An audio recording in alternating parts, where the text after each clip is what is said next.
ಅಂತೂ 3 ಜನ ಹೊಸ ಮಿನಿಸ್ಟರ್ಗಳು ಸೇರ್ಕೊಂಡಕನ ಕಾಂಗ್ರೆಸ್ ಲಿಸ್ಟಿಗೆ. ಯಾವ ಮಿನಿಸ್ಟರ್ಲ 3 ಜನ ಹೊಸ DCM ಮಾಡ್ತಾರೆ ಅಂದಿದ್ಯಲ್ಲ, ಮಾಡಿದ್ರೆ ಹೆಂಗಪ್ಪ? DCM ಅಲ್ಲಕನ ಮಾಮೂಲಿ ಕ್ಯಾಬಿನೆಟ್ ಮಿನಿಸ್ಟರ್ಗಳು. ಯಾರ್ಯಾರ್ಲ? ಎಲ್ಲ ಸೀನಿಯರ್ಸ್ ಕನೆ, ನೋಡಿಲ್ಲಿ ಬಂದ.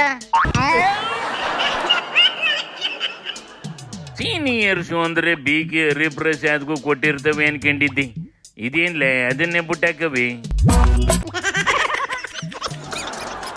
ಹರಿಪ್ರಸಾದ್ ಓಪನ್ ಆಗಿ ಸಿದ್ದಣ್ಣನ ವಿರುದ್ಧ ಪಡೆ ಕಟ್ಟಕ್ ಹೋಗಿತ್ತು ಕಣೆ. ಅದಕ್ಕೆ ಹರಿಪ್ರಸಾದ್ಗೆ ಕುರ್ಚಿ ಕೊಟ್ರಿ, ಬಾಕಿ ಉಳಿದಿರೋವೆಲ್ಲವೂ ಅದೇ ತರಕ್ಕೆ ಬ್ಲಾಕ್ ಮೇಲ್ ಮಾಡಕ್ಕೆ ರೂಢಿ ಮಾಡ್ಕೊಂತವೆ ಅಂತ ಹರಿಪ್ರಸಾದ್ನ ಆಚೆಗಿರ್ತವೆ.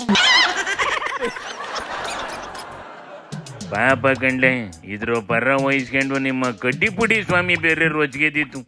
ಇನ್ನೆಷ್ಟು ವರ್ಷ ರಾಜಕೀಯ ಮಾಡಬಹುದು? ಮ್ಯಾಕ್ಸಿಮಮ್ ಒಂದು 10 ವರ್ಷ ಮಾಡಬಹುದು. ಹಾಗಾಗಿ ಆ 10 ವರ್ಷದಲ್ಲಿ ಇಷ್ಟೊಂದು ಡಿಗ್ನಿಟಿ ಪರ್ಸನ್, ಅನ್ಕರಪ್ಟೆಡ್ ಮ್ಯಾನ್ ಹಾಗೂ ಯಾವುದೂ ಕಪ್ಪು ಚುಕ್ಕಿ ಇಲ್ಲ ಅಂತ ಇಂಡಿಯನ್ ಪೊಲಿಟಿಕ್ಸ್ ಅಲ್ಲಿ ಇವರು ಕೂಡ ಒಂದು ದೊಡ್ಡ ವ್ಯಕ್ತಿತ್ವ. ಆ ವ್ಯಕ್ತಿತ್ವಕ್ಕೆ ಸಿಗಬೇಕಾದ ಒಂದು ಮಾನ್ಯತೆಯನ್ನೇ ಅವರ ಪಕ್ಷದಲ್ಲಿ ಅವ್ರಿಗೆ ಸಿಗ್ತಾ ಇಲ್ಲ ಅಂತಕ್ಕಂಥದ್ದು. ಎಲ್ಲರೂ ಏನ್ ಹೇಳ್ತಾರೆ, ಹರಿಪ್ರಸಾದ್ ಅವರು ನಿಷ್ಠಾವಂತರು, ಹರಿಪ್ರಸಾದ್ ಪ್ರಾಮಾಣಿಕತೆ, ಇದು ಒಂದೇ ಮಾತು ಹೇಳಿ ಅವ್ರನ್ನ ಏನ್ ಮಾಡ್ತಾ ಇದ್ದಾರೆ ಅಂದ್ರೆ ಅವ್ರ ರಾಜಕೀಯ ಭವಿಷ್ಯ ಹಾಳು ಮಾಡ್ತಾ ಇದ್ದಾರೆ. ಓ, ಈ ಸ್ವಾಮಿಗಳು ಎಷ್ಟು ದಿನ ಕಾಣ್ತಾ ಇರಲ್ವಲ್ಲ, ಎಲ್ಲ ಮದುವೆ ಆಗಿ ಸೆಟ್ಲ್ ಆಗಿರ್ಬೇಕು ಅನ್ಕೊಂಡಿದ್ದೆ ಕಣೆ. ಅದು ಮದುವೆ ಆಗೈತಿ, ಆದ್ರೆ ಮಠ ನಡೆಸ್ತೈತಿ. ಇದು ಹೇಳ್ದರ್ನೆ ಮಿನಿಸ್ಟ್ರು ಮಾಡ್ಬೇಕು ಅಂತ ಡಿಮ್ಯಾಂಡ್ ಮಾಡ್ತಾ ಐತೆ ಕಣ್ಲೆ. ಸೂಪರ್ ಮಾಮ. ಇಂಥವನ್ನೆಲ್ಲ ನಂಬ್ಕೊಂಡ್ ಕೂರ್ತಾವಲ್ಲ ನಮ್ ಲೀಡರ್ಗಳು. ಬಿಡಪ್ಪದ, ಕಾಂಗ್ರೆಸ್ ನಾವು 20 MP ಸೀಟ್ ಗೆದ್ದು ಬಿಡ್ತೀವಿ ಅಂತ ಜೋಶಲ್ಲಿದ್ದ ಕಣೆ. ಈಗ ಸಮೀಕ್ಷೆ ನೋಡಿದ್ರೆ ಉಲ್ಟಾ ಹೊಡಿತೈತಿ. BJP JDS ಒಂದಾಗಿ ನುಗ್ಗಾಡ್ತಾ ಇರೋದಕ್ಕೆ ಹಿಂಗಾಗಿರ್ಬೇಕು ಕಣ್ಲೆ. ಕಾಂಗ್ರೆಸ್ ನಾವು ಓವರ್ ಕಾನ್ಫಿಡೆನ್ಸ್ ಅಲ್ಲಿ ನಿದ್ದೆ ಹೊಡಿತಾ ಇರ್ಬೇಕು. ಫ್ರೀ ಕರೆಂಟ್ ಕೊಟ್ಟು, ಫ್ರೀ ಬಸ್ ಕೊಟ್ಟು, ಯಜಮಾನಿಗೆ ತಿಂಗಳ 2,000 ಕೊಟ್ಟರುವೆ ಸೋಲ್ತೀವಲ್ಲ ಅಂತ ತಲೆ ಕೆಡಿಸ್ಕೊಂಡ್ ಕುಂತವಂತೆ ಕಣೆ. ಲೇ, ಬರೀ ಸ್ಕೀಮ್ ಕೊಟ್ರೆ ಸಾಕೇನ್ಲೇ, ಜನಗಳ ಜೊತೆ ಇರಬೇಕು. ಏನೋ ಮಾಡ್ತಾ ಇದ್ದೀವಿ ನಿಮ್ ಜೊತೆಗೆ ಅಂತವ ಎದೆ ಬಡ್ಕೊಂಡ್ ತೋರಿಸ್ಕೊಂಬೇಕು. ಇಲ್ಲಂದ್ರೆ ಯಾವುದು ವರ್ಕ್ ಆಗೋದಿಲ್ಲ ಕಣ್ಲೆ.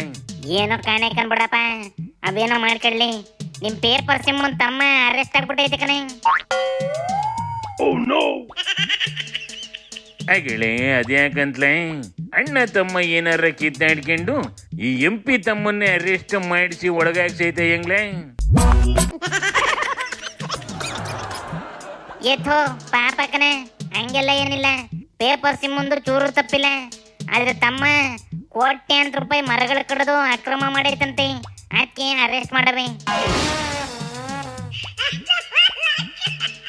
ಹಂಗಾರೆ ಒಂದು ಪಿಟಿ ಕೇಸ್ ಹಾಕಿ ದಂಡ ವಸೂಲಿ ಮಾಡ್ತವೆ ಬಿಡ್ಲೆ. ಈ ಮಧು ಬಂಗಾರಪ್ಪಂಗೆ ಏನೋ ದಂಡ ಹಾಕೈತೆ ಅಂತಲ್ಲ ಕೋರ್ಟು. ಅಯ್ಯಯ್ಯೋ, ಚೆಕ್ ಬೌನ್ಸ್ ಕಣೆ. ಕೋಟ್ಯಾಂತರ ರೂಪಾಯಿ ಚೆಕ್ ಕೊಟ್ಟು ಬೌನ್ಸ್ ಮಾಡ್ಕೊಂಡೈತೆ. ಅದಕ್ಕೆ ಕೋರ್ಟ್ 10,000 ದಂಡ ಹಾಕೈತೆ. BJP ಅವರು ರಾಜೀನಾಮೆ ಕೇಳ್ತಾವೆ. ಅದು ಬೌನ್ಸ್ ಅಂದ್ರೆ ಏನರ್ಥ? ಮೋಸ ಮಾಡೋದು ಅಂತ.